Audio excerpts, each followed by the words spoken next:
All right, Claude. So you're going to be taking us to your first time snowboarding. Let's start with, when was this? What location? So take us to that place. And, was it always something you wanted to do? What happened? How did you find yourself on the slopes? Okay, great. Well, it was in Santa Fe, New Mexico. The year was 1985, I believe. And snowboarding was just really starting out. People still wore normal snow boots. There weren't any snowboarding, it wasn't like ski boots or the snowboarding boots of today. They were called sorels. They were just like winter boots that you'd wear, if you were in high levels of snow. And I had been skiing for a couple years. It was okay. Didn't really thrill me, but my friends did it. And so I went along and did it. It was okay. It was like, okay, I'll go skiing. But I just knew that there was something about the speed that you could get on a snowboard that really excited me. And my brother, who's younger than me, is 18 months younger, he had started doing it. I don't even know if he went to skis first. I think he went straight to snowboarding. And so were you a thrill seeker in your youth? Okay. Yeah. Oh, I still am. I still am. But there's something about the idea of being on a snowboard that, I don't know, just it makes me feel like your body is actually supposed to be horizontal on the board rather than on these two skis that the skiing just never made sense to me. And in fact, today I still snowboard, but I also wakeboard. So similar. But so Santa Fe, New Mexico, it's 7,000 feet up in elevation. So we do get quite a bit of snow. That's where I grew up. And I was destined to learn it. And I went with my brother and his friends, and we rode up the chairlift. And I just thought, I'm a gamer. I can do this. I'm athletic. I have no problem. And we got very difficult. You get off the chairlift. I fell, of course. Fell everywhere. You're riding with other people. I made my brother, I embarrassed my brother. It was, it's not, as an older sister, I'm sure he was just gritting his teeth, just like, oh God, how could you be doing that? And, you have to go on these catwalks, which are very flat. And if on snowboards, you have no poles. It's not like you can push yourself. You literally have to kind of, like you are on a skateboard, kind of like push yourself with one foot that's not in a binding. Push, slide, and you get so exhausted. So by the time we got to the top of that slope where I was really going to learn, I was really going to go, I was sweating. No lessons. You're just no lessons. No, not a lesson girl. I was sweating. I got it. I'll figure it out. Yeah, I'll figure it out one way or the other. And sweating, and it just already I was like, I don't like this. But I'm up there. And so we, in skiing or snowboarding, there's the green, easy, blue, intermediate, black diamond, hard, and then double black, and so forth and so on. So it was a blue. Okay, I figured, all right. Saving grace there. Yeah, at least it wasn't a black diamond. And I strapped my boots in and then started to just like find my way down the hill. And by no means was I snowboarding. I was really on my butt the whole time. I was like butt boarding. I fell so many times. Every time I would get up, rock myself forward, I would fall forward.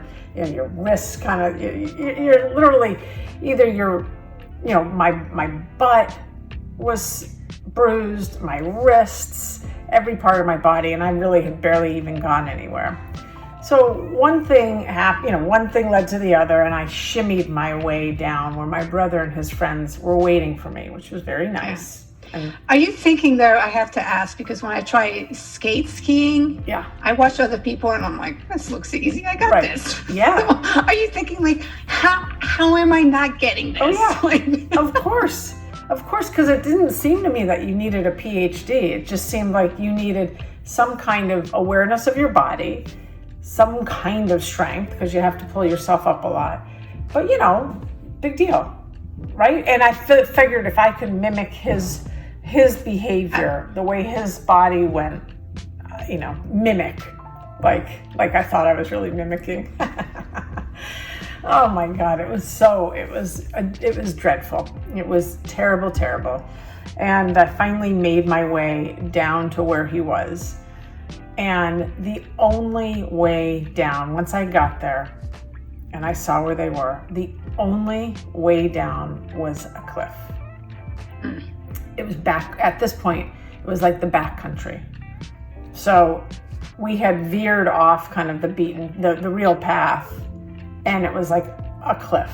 And by no means was this going to be blue. This to me was like trees everywhere, big rocks. You really have to know how to maneuver. You have to know how to maneuver just with your 2 feet. And my brother, he was just not very kind. They left me there. I started crying. I was just crying, thinking, what am I going to do? I guess I'm going to have to walk down. I'm going to have to take my snowboard off and figure out how to walk down this steep cliff. Crying and crying. I was probably 15 at the time. And there's nobody else around you. Nobody else. It was desolate. Nobody else, because they went off the trail. And I really did. I sat there probably for a half an hour crying and thinking, this is it. Like, no one's going to find me. I don't know what's going to happen to me. What happens if I sink into some big snowbank? I can't. I was full on invested in, I can't. Oh, that's all I was saying. I can't. And so, what happens when you say you can't so often, then you just can't. That becomes the truth. But I really had to get down. I really did. So I will be honest and say I did walk a bit. I walked. I had my snowboard here, and then I had it here. And I walked down some of this, slid on my butt down some of this trail, crying. I think I might have had a power bar to eat or something. And then finally something came over me, and I got up enough gumption. I don't even think it was courage. It was literally like, Claude, you're going to do this. You're going to do this because you want to be able to tell him that you did this. I wanted to prove myself to him and his friends. And I managed to put the bindings back on, old school. And by no means did I snowboard down eloquently or elegantly. I still did a lot on my butt. It might have taken me probably another 45 minutes to get down, but I did it. And from then on, there's not a time in my life that I have not snowboarded. I love it. I learned so much on that hill. I mean, everything, because I really did give up.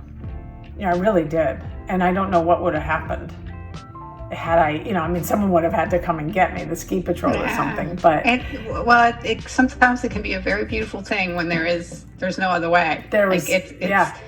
You either dig deep or, that's it. That's your only option. Yeah, you dig deep. Yeah, you dig deep. And so I finally got there, and I was so upset with him. I was really I was hurt. I was hurt.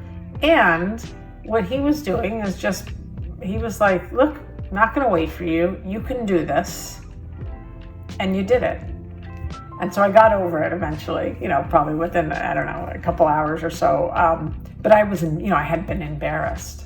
Yeah. But I knew in my heart that I did it. No matter if I was embarrassed, I was mad at him. I was, you could tell I had been crying.